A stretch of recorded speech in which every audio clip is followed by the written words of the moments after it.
Video record कर रहे क्या? हाँ, मैंने रिकॉर्डिंग स्टार्ट कर दी है, ठीक है ना। अच्छा,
सर आपकी वॉइस बहुत लीक हो रही है ना। हेलो हाँ बोलो। सर आपकी वॉइस सही से नहीं आ पा रही। अच्छा, आवाज नहीं सुनाई दी? लैग हो रहा है आपका वॉइस काफी ज्यादा। क्या हो रहा है? लैग हो रहा है, रुक रुक के आ रही है बार बार। रुक रुक के आ रही ऐसे है? हाँ वो घर टाइप में आ रही है। हाँ, तो फिर कनेक्टिविटी प्रॉब्लम हो रही है।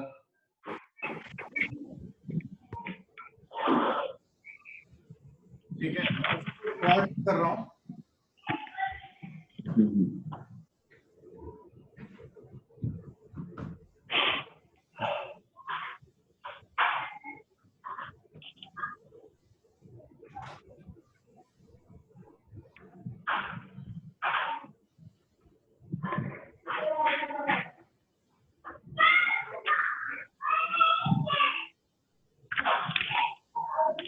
चलो, अच्छा एक काम करो, सब लोग अपने आप को म्यूट कर लो, क्योंकि आपके बैकग्राउंड की नॉइज आ रही है। म्यूट कर रहा हूँ यहाँ से। सब लोग अपने आप को म्यूट कर लो। जिसको डाउट होगा फिर वही अपने आप को अनम्यूट करके डाउट पूछेगा जब मैं बोलूंगा तब। कोशिश मैं ये करूंगा कि किसी को डाउट पूछना ही ना पड़े। ठीक है, चलिए स्टार्ट करते हैं। फिजिक्स, तो फिजिक्स का पार्ट 1 हम सबसे पहले लेंगे। पार्ट 1 जो है, पार्ट 1 जो है, इसमें हम लोगों को पढ़ना है electromagnetism. Part 1 is all about electromagnetism. अब ये क्या है इलेक्ट्रोमैग्नेटिज्म, या पार्ट 1 जिसको हम लोग बोलते हैं कि हाँ पार्ट 1 में पूरा का पूरा इलेक्ट्रिसिटी है, बेसिकली है क्या? तो जो पूरा का पूरा पार्ट 1 है, जो फिजिक्स क्लास 12th का, वो पूरी तरह से डिवोटेड है study of electric charges. Study of electric charges. अब ये इलेक्ट्रिक चार्ज होते क्या हैं? ये इलेक्ट्रिक चार्ज होते क्या हैं? Electric charge is nothing but the property of matter. क्या है electric charge? Property of matter. ऐसे ही जैसे मास था, मास क्या होता है? Mass is also the property of matter. क्या करता है मास? एक मास दूसरे मास पे कौन सा फोर्स लगाता है? क्लास 11th में आप लोगों ने पढ़ा हुआ है, एक मास दूसरे मास पे कौन सा फोर्स लगाता है? It applies gravitational force. It applies gravitational force on another mass. इसी तरह से जो इलेक्ट्रिक चार्ज होता है वो दूसरे इलेक्ट्रिक चार्ज पे, अनदर इलेक्ट्रिक चार्ज पे एक फोर्स लगाता है, जिसको हम कौन सा फोर्स बोलते हैं? इलेक्ट्रिक फोर्स बोलते हैं। और भी इसके नाम है, कूलम फोर्स बोलते हैं, इलेक्ट्रोमैग्नेटिक फोर्स बोलते हैं, इलेक्ट्रोस्टैटिक फोर्स बोलते हैं, है ना। एक इलेक्ट्रिक चार्ज दूसरे इलेक्ट्रिक चार्ज पे क्या लगाता है? फोर्स लगाता है। उस फोर्स के बारे में हम लोग पढ़ेंगे, है ना। तो फिलहाल सबसे पहली बात कि व्हाट वी स्टडी, हम किस चीज के बारे में पढ़ते हैं इलेक्ट्रोमैग्नेटिज्म में? तो we study about electric charge. And what is electric charge? It is the property of matter, same as mass. जैसा कि mass भी है. What is mass? Mass is also property of matter. अब ये इलेक्ट्रिक चार्ज की study कैसे की जाती है, या किस किस तरह से इलेक्ट्रिक चार्ज की स्टडी की जा सकती है, तो ये पूरा पार्ट 1 ही ये बताता है, पूरे पार्ट 1 का सिलेबस ही ये बताता है कि हम इलेक्ट्रिक चार्ज की स्टडी कैसे करेंगे. इलेक्ट्रिक चार्ज की स्टडी 3 तरह से की जाती है. कैसे? इलेक्ट्रिक चार्ज एट रेस्ट, ये पहला स्टडी हो गया कि जब चार्ज रेस्ट कर रहा है, electric charge at rest. Second, charge in motion, charge in motion. मैंने बोला 3 तरह से की जाती है, लेकिन रेस्ट और मोशन दो ही तो केस हो सकते हैं. तीसरा क्या है? मोशन ही 2 तरह की होती है. एक चार्ज की यूनिफॉर्म मोशन होती है और दूसरी चार्ज की नॉन यूनिफॉर्म मोशन होती है. Means this case is also charge in motion, charge in motion, but which kind of motion? Non uniform motion. तो स्टडी ऑफ इलेक्ट्रिक चार्ज हम 3 तरह से करेंगे. Charge at rest, charge in motion, but one case is uniform motion, second case is non uniform motion. अब देखो, जब charge rest पे होता है तो क्या कर सकता है? तो पहले बात, इस फील्ड को चार्ज एट रेस्ट काम से आपका कोई भी चैप्टर नहीं होगा, लेकिन ये नाम आप जरूर पढ़ोगे. क्या बोलेंगे इसको? चार्ज मतलब कौन सा चार्ज? Electric charge. तो इस चैप्टर का नाम होगा इलेक्ट्रोस्टैटिक्स. क्या नाम होगा? इलेक्ट्रोस्टैटिक्स. इलेक्ट्रोस्टैटिक्स. आई होप आप लोग को बोर्ड पे दिख रहा हो. नहीं भी अगर थोड़ा देखने में दिक्कत हो रही है तो मैं प्रोनाउंस कर रहा हूं. पहला पार्ट है charge at rest, which is known as electrostatics. एक चीज आप लोग को और बता दूं, आज का lecture question point of view से हो सकता है उतना इंपॉर्टेंट ना हो, लेकिन आप इलेक्ट्रिसिटी को कैसे समझोगे इस पॉइंट ऑफ व्यू से बहुत इंपॉर्टेंट है. मतलब कॉन्सेप्चुअली आप समझ पाओगे चीजों को या नहीं, ये पहला लेक्चर डिसाइड करेगा, है ना. तो जो लेट से आए हैं थोड़ा भी, वो उन्हीं के लिए मैंने रिकॉर्ड भी कर रखा है लेक्चर. तो आप लोग अब देखिए, चार्ज एट रेस्ट इलेक्ट्रोस्टैटिक्स इसको बोलते हैं, और इसी इलेक्ट्रोस्टैटिक्स के स्टार्टिंग के जो 2 चैप्टर हैं वो इलेक्ट्रोस्टैटिक्स के लिए है. कितने चैप्टर? 2 चैप्टर. पहला जो चैप्टर है electric field and force, electric force and field, electric force and field, और दूसरा चैप्टर पोटेंशियल एंड कैपेसिटेंस. दूसरा चैप्टर है आपकी बुक का पार्ट 1 का.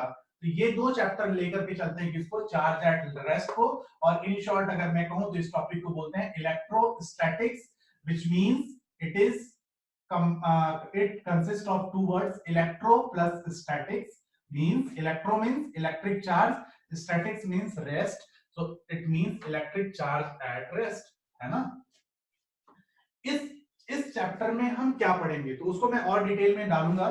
फिलहाल दूसरे टॉपिक पे चलते हैं. तो ये 2 चैप्टर आपके क्लियर हो गए कि हमको पढ़ना है चार्ज एट रेस्ट में 2 चैप्टर. अब आते हैं चार्ज इन मोशन में, uniform motion. Charge in motion which is uniform motion. तो देखो, तीसरा चैप्टर ही आपका स्टार्ट होता है क्या? Current electricity. क्या नाम है? Current electricity. इलेक्ट्रिसिटी वर्ड आ गया तो आप लोगों ने क्लास 10th में सब लोगों ने पढ़ा होगा ये डेफिनेशन, जिन्होंने भी एनसीईआरटी पढ़ा हो या ना कोई पढ़ा हो. तो करंट इलेक्ट्रिसिटी वर्ड आ गया, मतलब flow rate of charge is known as electricity. सब लोगों ने पढ़ा हुआ है. Flow rate of charge means charge is flowing, और चार्ज फ्लो कर रहा है तो डेफिनेटली वो रेस्ट पे तो कोई चीज फ्लो नहीं करती. किस पे करती है? मोशन में. जब कोई चीज होती है तभी फ्लो कर सकती है. चार्ज इन क्या हो गया? मोशन. और कौन सा motion? Steady motion, uniform motion, तो हम क्या बोलते हैं? इलेक्ट्रिसिटी। तो ये तीसरा चैप्टर आपका नाम होगा, क्या नाम होगा? Current electricity. इसके बाद जब चार्ज मोशन में आता है तो वो फोर्स भी लगाएगा, इलेक्ट्रिक फोर्स लगाएगा।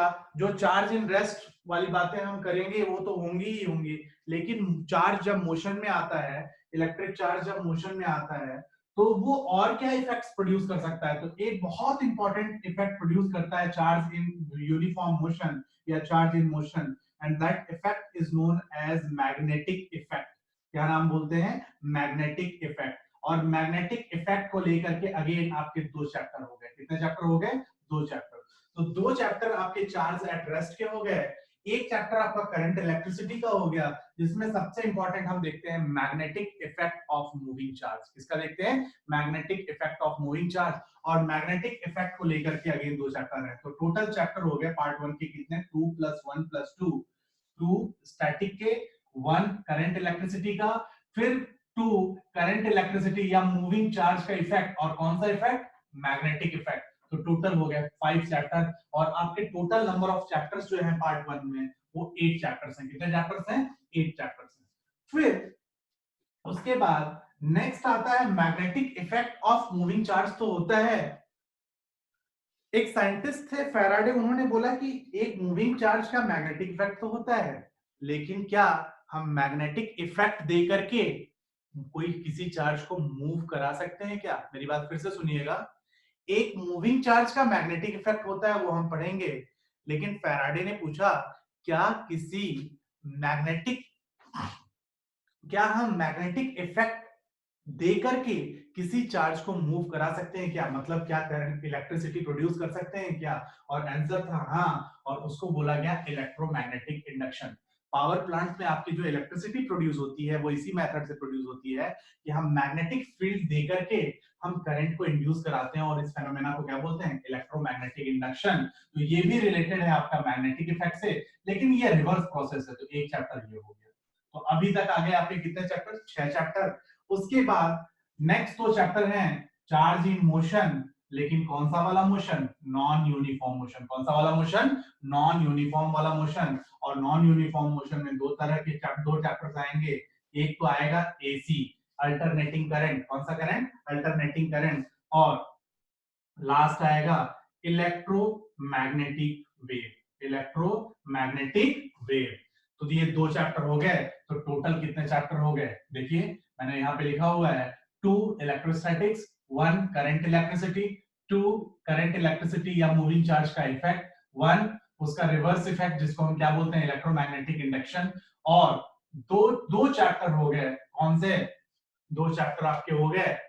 अल्टरनेटिंग करंट और electromagnetic wave. Total number of chapters जो हो गए वो कितने हो गए? 8। एक बार फिर से, ये है इलेक्ट्रोस्टैटिक्स का, ये है चार्ज इन यूनिफॉर्म मोशन का, और ये है charge in non uniform motion के।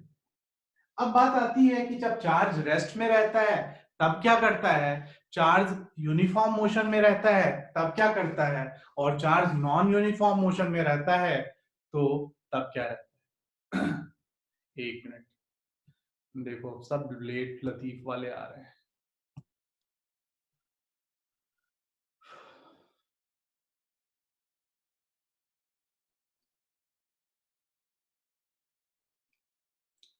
अच्छा, अभी तक जो मैंने आप लोग को बताया सबको समझ में आया? हाँ सर। चलिए अब आगे चलते हैं।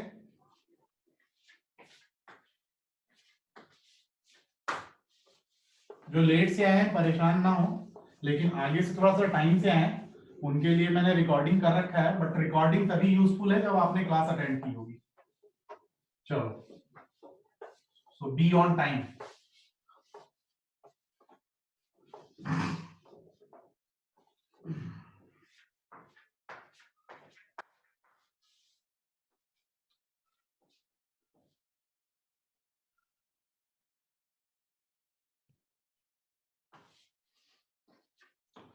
तो मैंने बताया अभी ज्यादा कुछ मैंने बोला नहीं है, मैंने बस ये बोला कि जो इलेक्ट्रिक चार्ज है that is property of matter. Electric charge is property of matter, और इसको तीन तरह से पढ़ना है। कैसे? चार्ज एट रेस्ट, है ना, जिसको हम क्या बोलते हैं? इलेक्ट्रोस्टैटिक्स। क्या बोलते हैं? इलेक्ट्रोस्टैटिक्स। और दूसरा पार्ट है, और तीसरा पार्ट है चार्ज इन मोशन, जिसको हम बोलेंगे इलेक्ट्रोडायनेमिक्स। और ये क्या है? Charge in motion. लेकिन कौन सी मोशन? Uniform motion. कौन सी मोशन? Uniform motion. चार्ज कौन सी मोशन में है? यूनिफॉर्म मोशन में है। और charge in motion which is कौन सी मोशन? Non uniform motion. अब सुनो, यहीं से सिलेबस डिफाइन होगा। जब चार्ज, इलेक्ट्रिक चार्ज रेस्ट में होता है तो वो क्या करता है? एक इलेक्ट्रिक चार्ज जब रेस्ट में होता है तो वो दूसरे इलेक्ट्रिक चार्ज पे, एक इलेक्ट्रिक चार्ज, मान लो एक इलेक्ट्रिक चार्ज है, चार्ज क्या होता है? Property of matter. क्या होता है? Property of matter. एक इलेक्ट्रिक चार्ज, अभी स्टोरी भी सुनाऊंगा इलेक्ट्रिक चार्ज की। ये चार्ज, इलेक्ट्रिक चार्ज कब पिक्चर में आया? आज अभी का नहीं है, 200-300 साल पहले नहीं, 600 बीसी में ही देख लिया गया था इलेक्ट्रिक चार्ज, है ना। 600 बीसी में ही ग्रीक सिविलाइजेशन में हमको चार्ज मिल गया था, तब से हम फिजिक्स पढ़ते आ रहे हैं इलेक्ट्रिक चार्ज की। चलो, तो ये जो रेस्ट पे है चार्ज, ये क्या कर सकता है? तो सबसे इंपॉर्टेंट काम ये जो कर सकता है, चार्ज रेस्ट पे होकर के वो दूसरे चार्ज पे, दूसरे इलेक्ट्रिक चार्ज पे क्या लगाता है? फोर्स लगाता है। क्या लगाता है? फोर्स लगाता है। और आप लोगों को एग्जांपल दूं, आजकल की गर्मियों की ही बात है, गर्मियां बढ़ रही हैं, आजकल कोई भी चीज छूते हो चट से मारता है कि नहीं मारता है? लगता है कि नहीं झटका? छूने से पहले 2 बार सोचते हो करंट तो नहीं मारेगा? यही है चार्ज एट रेस्ट, फोर्स मारता है ना, वो झटका मारता है। अरे भाई कौन है? आवाज जो है म्यूट कर लो, ठीक है। अब देखो, ये इलेक्ट्रिक चार्ज जब रेस्ट पे रहता है तो दूसरे इलेक्ट्रिक चार्ज पे क्या लगाता है? फोर्स लगाता है। वो फोर्स, इस फोर्स को हम क्या बोलते हैं? पहला नाम, इसको हम बोलेंगे इलेक्ट्रिक फोर्स। क्या बोलेंगे? इलेक्ट्रिक फोर्स, क्योंकि इलेक्ट्रिक चार्ज लगा रहा है। इसका और भी नाम है, इसको हम बोलेंगे इलेक्ट्रोस्टैटिक फोर्स। क्या नाम बोलेंगे? Electrostatic force. क्या बोलेंगे? Electrostatic force. इसका और भी नाम है, कूलम ने इस फोर्स को कैलकुलेट किया था, इसीलिए इसको क्या बोलते हैं? कूलम फोर्स भी बोलते हैं। इसको एक और नाम दिया गया बाद में, क्या बोला गया? Electromagnetic force. क्या नाम दिया गया? Electromagnetic force. इतने सारे नाम हैं इस फोर्स के। जो चार्ज, फोर्स, इलेक्ट्रिक चार्ज जो फोर्स लगाता है उसको हम इलेक्ट्रिक फोर्स भी बोल सकते हैं, उसको हम इलेक्ट्रोस्टैटिक फोर्स भी बोल सकते हैं, उसको हम कूलम फोर्स भी बोल सकते हैं, क्योंकि कूलम ने, हेनरी कूलम ने इस फोर्स के बारे में बताया था कैलकुलेट करके। और इसको हम इलेक्ट्रोमैग्नेटिक फोर्स भी बोलते हैं। तो ये 4 नाम है इस फोर्स के लिए जो एक इलेक्ट्रिक चार्ज लगाता है। किस पे लगाता है? दूसरे इलेक्ट्रिक चार्ज पे। आप लोगों ने क्लास 11th में पढ़ा था, एक मास m1 है, दूसरा मास m2 है, तो ये दोनों एक दूसरे पे कौन सा फोर्स लगाते हैं? फोर्स, कौन सा फोर्स लगाते हैं? ग्रेविटेशनल फोर्स लगाते हैं। कौन सा फोर्स लगाते हैं? ग्रेविटेशनल फोर्स लगाते हैं। उसी तरह से अगर दो चार्ज हैं, इलेक्ट्रिक चार्ज हैं, Q1 और Q2, तो ये दोनों भी एक दूसरे पे फोर्स लगाएंगे, ये दोनों भी एक दूसरे पे फोर्स लगाएंगे। और उस फोर्स को हमने बोला है, 4 नाम दे सकते हैं, इलेक्ट्रिक फोर्स भी बोल सकते हैं, इलेक्ट्रोस्टैटिक फोर्स भी बोल सकते हैं, कूलम फोर्स भी बोल सकते हैं, इलेक्ट्रोमैग्नेटिक फोर्स भी बोल सकते हैं। 4 में से कोई भी नाम लिया जा सकता है। हाँ, जो ग्रेविटेशनल फोर्स होता था वो 2 मासेस के बीच में लगता था, और ये जो इलेक्ट्रिक फोर्स है वो 2 चार्ज के बीच में लगता है ना। अब इनमें क्या सिमिलरिटीज हैं और क्या डिफरेंसेस हैं, ये हम लोग बाद में डिस्कस करेंगे। लेकिन बहुत सारी सिमिलरिटीज हैं, और सबसे बड़ी सिमिलरिटी तो ये है कि ये फोर्स जो है 2 मास के बीच में लगे या 2 चार्ज के बीच में लगे, मास भी प्रॉपर्टी ऑफ मैटर है, और electric charge is also a property of matter. तो सबसे पहले बात, हम जब चार्ज रेस्ट पे होगा तो किसकी बात करेंगे? फोर्स की। किसकी बात करेंगे? फोर्स की। फोर्स के बाद एक कॉन्सेप्ट और आएगा यहाँ पे, फील्ड। क्या आएगा? Electric field. What is electric field? अभी के लिए बस इतना समझ लो, वैसे तो कॉन्सेप्ट बहुत बड़ा है, कि force on unit positive charge. Force on unit positive charge मतलब अगर आपने दो चार्ज लिए Q1 और Q2, तो इनके बीच में फोर्स कैलकुलेट करो, वो ठीक, वहां पे फोर्स निकालेंगे। लेकिन आपने एक चार्ज लिया Q और दूसरी जगह चार्ज ले लिया 1, चार्ज को हम कूलम में मेजर करते हैं, तो एक चार्ज ले लिया Q कूलम और दूसरा चार्ज ले लिया 1 कूलम। तो अब Q कूलम वाला चार्ज 1 कूलम वाले पे कितना फोर्स लगाएगा? तो वहां पे हम उसको फोर्स नहीं बोलते हैं, उस फोर्स को हम क्या बोलते हैं? Electric field. क्या बोलते हैं? Electric field. तो जब दो चार्जेस के बीच में फोर्स लगता है, लेकिन एक चार्ज दूसरे यूनिट पॉजिटिव चार्ज पे जो फोर्स लगाता है, उसको हम क्या बोलते हैं? Electric field. ये वैसा ही है जैसे आपको, आप बाजार में लेने गए तो आप क्या पूछते हो कि भैया 12 केले कैसे दिए? आप क्या पूछते हो? चार चार कैसे दिए, 6 कैसे दिए, 8? जैसे आप मान लो बाजार में केला लेने गए, 4 केले कैसे दिए भैया, 6 केले कैसे दिए गए, 8 कैसे दिए? ऐसे पूछते हो क्या? कभी नहीं पूछते हो। आप बस क्या पूछते हो? भैया 1 दर्जन केले, 1 दर्जन मतलब कितना होता है? 12। 12 केले कितने के दिए? उसने बता दिया 60 रुपीज के। आप समझ जाते हो कि अच्छा, मतलब एक केला 5 रुपए का। अब आपको जितने केले की रिक्वायरमेंट होगी, उतने केले, उतने उतने जितने पैसे होंगे, उतने केले आप उस हिसाब से खरीद लो। आपके पास 20 रुपए है तो आप 4 केले खरीदोगे। आपके पास 30 रुपए है, 30 रुपीज है, तो आप 6 केला बनाना खरीदोगे। और अगर आपके पास 40 रुपीज है तो आप 8 केला खरीदोगे। तो ये क्या है? इलेक्ट्रिक फील्ड भी फोर्स है, लेकिन किस पे? यूनिट पॉजिटिव चार्ज पे। किस पे? यूनिट पॉजिटिव चार्ज पे। अच्छा, तो ये बात रही फोर्स की और इलेक्ट्रिक फील्ड की, इलेक्ट्रिक फोर्स की, इलेक्ट्रिक फोर्स की और इलेक्ट्रिक फील्ड की। एक और बात, एक और बात, फोर्स पढ़ते हैं, फील्ड पढ़ते हैं, और एक और चीज पढ़ते हैं, क्या? पोटेंशियल। क्या पढ़ते हैं? पोटेंशियल। ये पोटेंशियल क्या है भाई? ये पोटेंशियल क्या है? अगर एक इलेक्ट्रिक चार्ज, एक इलेक्ट्रिक चार्ज दूसरे इलेक्ट्रिक चार्ज पे फोर्स लगाएगा, क्या लगाएगा? फोर्स लगाएगा, तो वो उसको डिस्प्लेस कर सकता है कि नहीं कर सकता है? और जब फोर्स की वजह से डिस्प्लेसमेंट होगा तो क्या होगा? वर्क डन होगा या नहीं होगा? फोर्स की वजह से, जब इलेक्ट्रिक फोर्स की वजह से डिस्प्लेसमेंट होगा किसका? दूसरे चार्ज का, in the direction of force, तो क्या होगा? वर्क डन होगा। और यही वर्क डन, वही वर्क डन क्या चेंज करेगा? Change in potential energy of electric charge. और इसी को हम कहां पढ़ेंगे? पोटेंशियल में।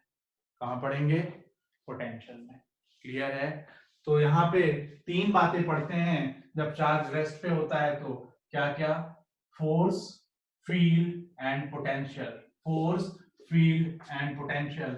And last topic is capacitance. क्या है last topic? Capacitance. What is capacitance?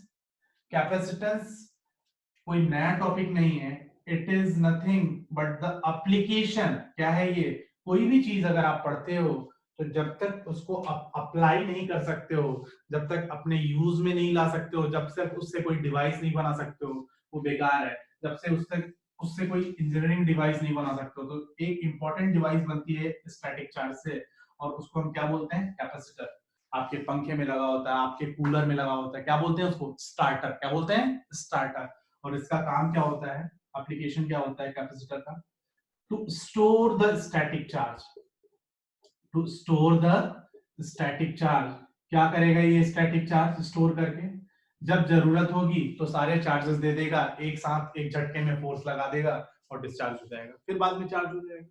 तो यहाँ पे जरूरत होती है केवल स्टार्ट करने के लिए, तो हम इसको क्या बोलते हैं? कैपेसिटेंस। तो कैपेसिटेंस एक प्रॉपर्टी है किसकी? कैपेसिटर की, टू स्टोर द चार्जेस। और कैसे चार्जेस को स्टोर करता है ये? स्टैटिक चार्जेस को, जो चार्जेस रेस्ट पे होते हैं, और जब स्टार्ट करना होता है किसी डिवाइस को, तो हम इसको दे देते हैं।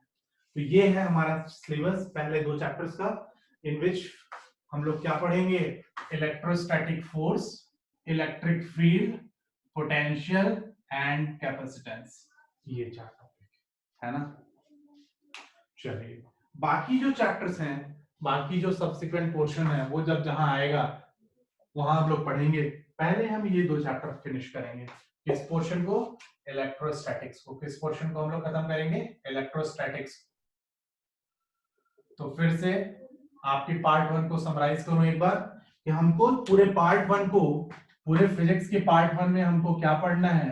हमको कुछ नहीं पढ़ना है सर, हमको पढ़ना है क्या? Electric charge. क्या है ये electric charge? Nothing but the property of matter. अब ये मैटर की प्रॉपर्टी है, ठीक है। कैसे पढ़ेंगे? 3 तरह से पढ़ना है। क्या है कैसे? चार्ज रेस्ट पे हो, ठीक है, देख लिया। क्या क्या करता है चार्ज रेस्ट पे होगा तो? इलेक्ट्रिक फोर्स लगाएगा। किस पे लगाएगा? एक दूसरे चार्ज पे। इलेक्ट्रिक फील्ड प्रोड्यूस करेगा। इलेक्ट्रिक फील्ड क्या होता है? ना ये भी फोर्स ही है but on unit positive charge. Potential क्या है?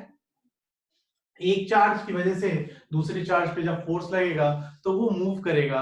जब मूव करेगा तो उसकी पोटेंशियल एनर्जी में चेंज होगा, और उसकी पोटेंशियल एनर्जी में जो चेंज होगा तो हम वहां पे उसके पोटेंशियल एनर्जी के चेंज और पोटेंशियल के बारे में स्टडी करेंगे। वहीं से कॉन्सेप्ट आता है पोटेंशियल डिफरेंस का, वो हम देखेंगे। फिर क्या? एप्लीकेशन ऑफ स्टैटिक चार्ज, कि हम स्टैटिक चार्ज को स्टोर कर लेते हैं एक डिवाइस में। क्या बोलते हैं उस डिवाइस को? कैपेसिटर। आप लोग अपने लोकल वर्ड्स में उसको क्या बोलते हैं? यहाँ पे लोग कंडेंसर खराब हो गया है पंखे का, कंडेंसर नाम नहीं होता है उसका, उसका नाम होता है कैपेसिटर। क्या होता है? कैपेसिटर। ठीक है, तो ये पढ़ना है आपको इलेक्ट्रोस्टैटिक्स में। ठीक है, अच्छा एक बार मैं देख लूं।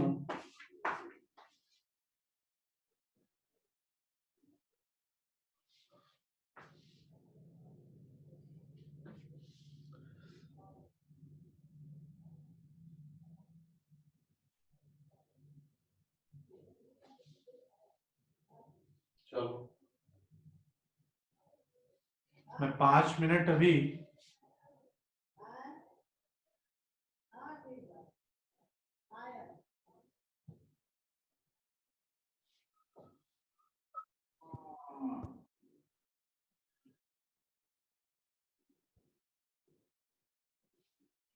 चलिए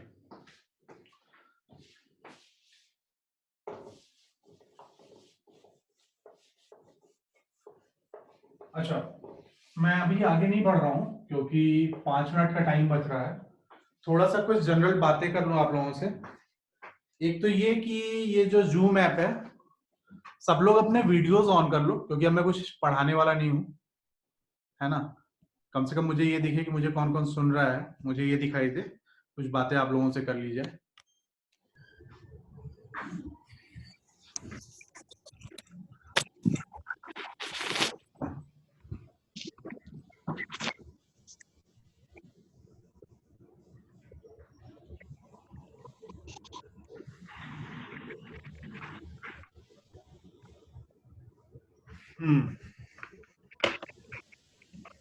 कितने लोग हैं भाई?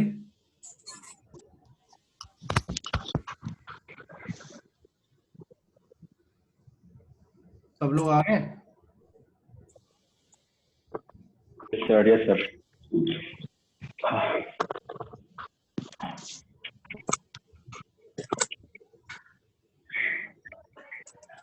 तनिषा,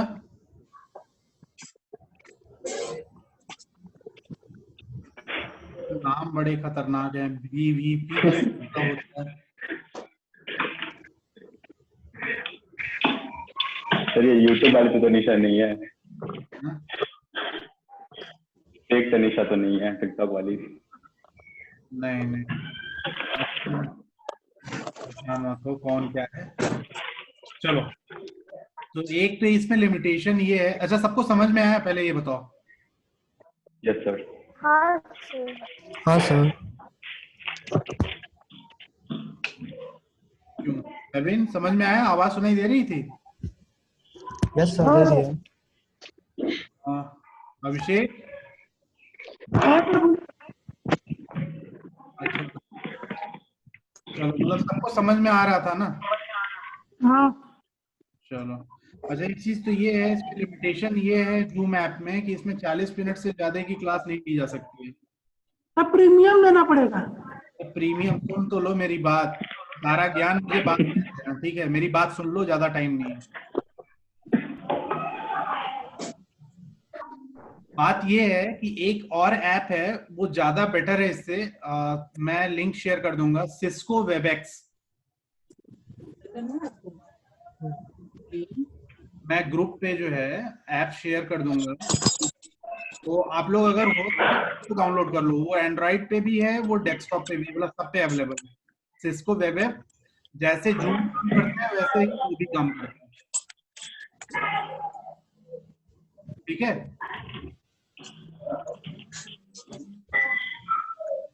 ठीक है सर, ज्यादा बेटर है, 40 मिनट के ऊपर क्लास जाएगी तो हाँ, तो उसमें ये खाली सारी टाइम पे। नहीं है। बाकी मैं वीडियोस जो है, तुम लोग लाइव भी क्लासेस करते रहो, और वीडियोस मैं यूट्यूब चैनल पे भी अपने अपलोड करता रहूंगा। तो मेरी एक अच्छा रिक्वेस्ट सर। है कि मैंने बेसिक मैथ्स की क्लासेस भी डाली हैं यूट्यूब पे फिजिक्स के लिए, तो वो अटेंड करके देखो। जिसके डिफरेंशिएशन इंटीग्रेशन के कॉन्सेप्ट मिले हैं, तो फिजिक्स के हिसाब से पकड़ में आ जाएगा। मतलब तुम लोग फिजिक्स में डिफरेंशिएशन इंटीग्रेशन में डगमगाओगे नहीं, इतना तो है, इतना मैंने पढ़ा दिया है। डिफरेंशिएशन, इंटीग्रेशन, फंक्शन, ट्रिग्नोमेट्री के लेक्चर्स डालूंगा, ग्राफ और क्या कहते हैं वेक्टर्स, तो वो थोड़ा सा देख लो। और मैं बीच बीच में ये टॉपिक्स जो है भी लेक्चर्स डालूंगा। ग्राफ आप डालेंगे कि डाल चुके हैं अभी तक? नहीं, अभी 4 लेक्चर्स डाले हैं, अभी और डालूंगा, ग्राफ, हाँ ग्राफ ठीक है? मेरे को तो कल का जो क्लास होगा फिजिक्स का, उसका मैं मतलब कल सेम टाइम पे ही होगा, वही 6 बजे। तो मैं इसका मैसेज डालूंगा मीटिंग का। तो कल कम से कम ये कोशिश करना सब लोग कि 5:55 पे आ जाना। और अगर सबके पास सिस्को वेबएक्स कल तक हो गया, तो कल वेबएक्स पे ही अपन मीटिंग कर लेंगे। तो एक काम बेटर करना है। सब लोग कि जो जो वेबएक्स डाउनलोड कर लेगा और इंस्टॉल कर लेगा, वो मुझे मैसेज कर देगा, तो मैं मीटिंग जो है वो वेबएक्स पे कर।